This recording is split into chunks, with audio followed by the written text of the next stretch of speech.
Imagina você me odiar, sendo que meu cérebro é literalmente isso daqui.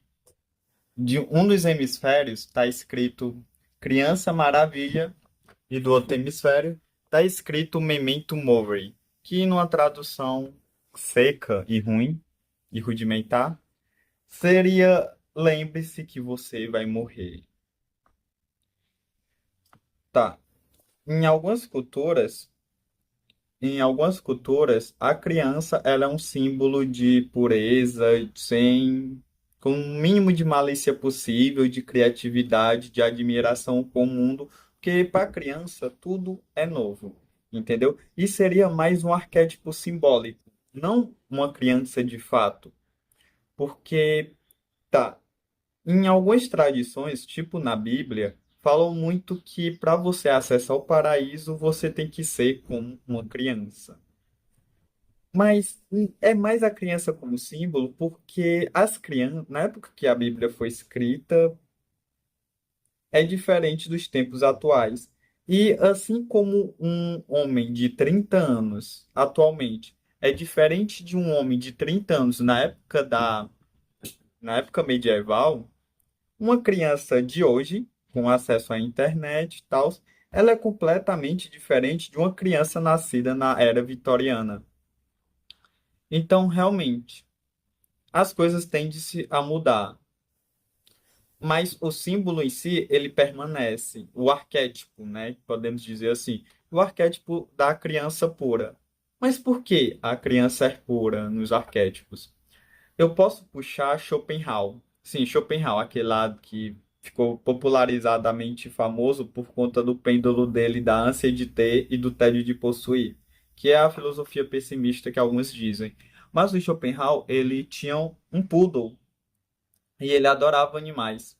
E também ele achava que os animais eram puros, assim como as crianças. As crianças para Schopenhauer também são seres puros e mais próximos de uma felicidade, porque diferente dos adultos, as crianças, elas não são tão escravas das vontades assim. Elas são mais livres, mais espontâneas. Elas não usam tanto a máscara social ou têm esse medo, entendeu? Ou são infestados de crenças. Ela meio que ainda é uma folha em branco, que ainda não foi riscada segundo a minha interpretação sobre um dos versículos, um dos trechos que eu li sobre Schopenhauer. Enfim, e através dessa semelhança de Schopenhauer, criança e cachorro, eu consegui uma interpretação muito boa. Basicamente, a criança é mais próxima de um cachorro do que um adulto é próximo de um cachorro. E o cachorro, ele é puro porque ele é irracional. Então, a criança ser pura, nesses contextos, significa ser irracional. Então, se você quer ser puro, você tem que ser irracional, ou seja, não utilizar a sua razão. O que bate muito com a história da Eva, dela ter, Adão e Eva, deles terem comido o fruto do conhecimento. Conhecimento, racional, irracional, pureza. Vocês vão aí fazendo as interligações, porque o vídeo não é sobre religião. Certo. E é bem louco a irracionalidade estar ligada ao estado de pureza, porque, querendo ou não, a consciência também é fruto de um processo evolutivo, mas muitos julgam ela como algo antinatural, como em algumas filosofias mais existenciais. Eu acho que é mais sobre o questionamento. Tipo, o cachorro, ele não fica se perguntando se existe vida em Marte, se existe reencarnação, se o próximo candidato que eu vou votar, ele vai diminuir os impostos ou não. Ele nunca fez isso. Ele não fica pensando nisso. Meio que o cachorro e outros animais, e de certa forma até a criança, eles focam 100% no presente. Então, meio que eles praticam o estado de zen, de contemplação. Por isso que é tudo maravilhoso. Porque tudo é novo, tudo é mágico, entendeu? É tudo um campo de exploração. Eu acho isso muito legal. Então, meio que eles vivem o presente sem forçar que estão no presente, entendeu? Sem ficar se autoafirmando, tipo, eu tô no presente. Fica, não, eles realmente só vivem, eles fluem. Tal filosofias do taoísmo. Em contrapartida, Isso, essa leveza, essa leveza, ela meio que te deixa com ar despreocupado, tipo como se fosse um sorriso bobo mesmo de uma criança, de viver o agora. E isso entra não em contraste, mas entra numa síntese, juntamente com o Memento Mori. Antigamente, na Roma antiga, um rei, ele, quando ele ganhava uma guerra, ele ia meio que festejar com a população, né? Então ele tinha uma carruagem, era levado e a população ficava muito feliz porque venceram a guerra, e o rei era adorado como um deus, ou como um quase deus. Porque essa ideia também é algo que eu queria falar aqui, que não é o tema desse vídeo, mas muitos reis, eles se ligavam com a ideia de Deus. A gente pode puxar também como se os reis fossem escolhidos por Deus. Tipo no Egito antigo, onde o faraó, de certa forma, é visto como uma divindade. Então o rei tinha essa ligação com o ser divino, como se fosse realmente o escolhido, entendeu? Para governar toda a população. Então, isso alimenta muito o ego. Mas desde a Roma antiga, eles percebem que cultuar o ego, se engrandecer, você se sentir melhor que todo mundo, se sentir um deus, não é algo legal. Alimentar a vaidade te leva para o fundo do poço. E desde a Roma, eles sabiam dessa ideia de alimentar a vaidade. E eu posso puxar também metaforicamente, como já tô citando aqui a Bíblia várias vezes, como o fato do Lúcifer querer ser um deus, entendeu? Aí ele foi e caiu. Do mesmo jeito, eu acho que isso tem contrapartida da vaidade. Quanto mais vaidade você tem, mais você fica refém dela. E quando ela não te tem mais, quando ela não basta, é realmente um vício. Quanto mais vaidade você tem, mais você vai querer, entendeu? E quando você tira as vaidades de tudo, você entra em um estado de uma baixa autoestima e de uma depressão muito alta. É realmente um vício. Quanto mais vaidade você quer, mais vaidade você vai querer. E mais vaidade você vai querer esperar dos outros. Então você fica mais dependente dos outros. Certo, eu acho que eu tô falando muito rápido nesse vídeo. Tá.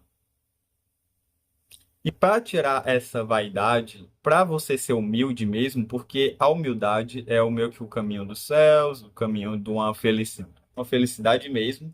Tanto que se você, olha, analisar a fundo mesmo, não superficialmente, analisar a fundo as pessoas à sua volta, não o famoso assim, à sua volta mesmo, as pessoas mais deploráveis são as pessoas mais tristes de coração, as pessoas que têm mais sofrimento, elas são cobertas de vaidade. E as pessoas que são humildes, não humilde de pobreza, não isso, tô falando humilde de coração mesmo, você vai ver que elas são as pessoas muito calmas, muito zen, entendeu? A humildade, a humildade, ela tira o teu peso, ela te deixa mais livre, entendeu? Você se sente muito livre. Realmente se sente navegando no vento. Você sente o vento batendo e você faz parte do tempo, do vento. E o Memento Mori servia para isso. Então, o rei, ele era aclamado pelos seus súditos, pela toda a plebe, por todo mundo, e ele meio que sentia orgulho daquilo. E a melhor maneira de você contrariar a vaidade é lembrando que você vai morrer. Então, ficava o tempo todo alguém no cangote do rei falando Memento Mori, lembre-se que você vai morrer, porque a morte chega para todos. E assim, o rei, ele conseguia ter a humildade. Ele sabia que toda aquela festa, todo aquele dinheiro não servia nada. Não tinha valor nenhum em... Não tinha valor nenhum quando a perspectiva da morte entrava em cena. Porque quando tu sabe que você vai morrer, você valoriza tudo, entendeu?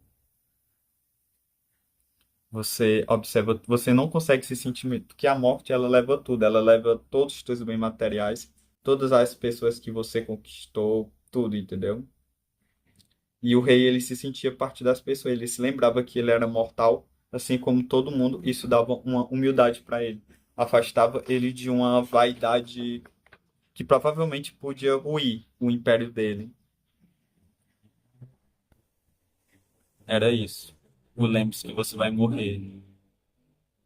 E isso em algumas tradições, isso é algo ruim, você falar sobre a morte e tal. Mas alguém tem que falar sobre a morte, né? E a melhor maneira de falar sobre a morte não é o tipo, lembre-se que você vai morrer, mas tipo, pô, lembre-se que você vai morrer, então é isso. Então você tem realmente. A gente só vive uma vez, a gente não sabe se vai. Se, a gente não, a gente esquece que a gente vai morrer, do mesmo jeito que a gente esquece que a gente tem roupa, que a gente esquece que tem um nariz, entendeu? A gente percebe que a gente vai morrer e tudo isso vai acabar, então não tem por que você se achar melhor que alguém ou pior que alguém. Que é realmente um dane-se, mas é um dane-se com leveza, com humildade. Não é tipo aqueles jovens que ficam enchendo a cara e falam, ah, só se vive uma vez, então foda-se tudo. Aí eles ficam curtindo, aí chega no outro dia, eles estão totalmente acabados e sem perspectiva de futuro. Não é sobre isso. É sobre, eu sei o que eu tenho para fazer no futuro. No futuro eu tenho que fazer isso, isso, isso. Mas isso não tem que ser uma cobrança que eu nem sei se eu vou estar vivo para cumprir tudo. Eu nem sei se eu vou estar viva para eu ver, para eu colher os frutos do que eu plantei. Então, a caminhada, o meu estado de felicidade tem que ser no presente. Eu não posso ficar feliz só quando eu colher o fruto, porque eu não sei nem se eu vou estar viva quando eu colher o fruto. É ter essa humildade existencial que a gente tem, que a gente é só uma poeirinha, mas não é uma poeirinha triste. É uma poeirinha, como eu falei, infantil. E realmente, ele é tipo o hemisfério do cérebro mesmo. Eles podem funcionar de maneira distinta, mas eles estão muito interligados. Então é isso. É uma criança que é realmente uma criança, viver como uma criança inconsequente. Não 100% inconsequente, mas com a consequência. A consequência de que tudo vai desaparecer e que tudo vai virar pó. Memórias, gostos, sentimentos, pessoas, animais. Tudo acaba. Então é um misto, tipo de, meu Deus, eu quero admirar tudo, eu quero é tudo a primeira vez, eu quero experimentar tudo. Com eu tenho que experimentar agora, que senão eu acabo, que senão acaba tudo. Mas sem ter a ansiedade, que é a ansiedade tipo, de querer viver tudo e não prestar pro futuro. Não, é ter a humildade mesmo, entendeu? Saber reconhecer o seu espacinho neste universo temporário. Enfim, era isso que eu queria contar, porque uma coleguinha minha ficou falando, ah, eu queria saber como é dentro da tua mente, ou que não é 100% isso aqui, da pena, então eu gostei muito dessa imagem, eu acho ela muito legal. Então é isso, eu sou essa Yoko, até o próximo vídeo, bye bye. Ah, e esse vídeo não é uma verdade, ele é uma dica. Eita, como sai de boa.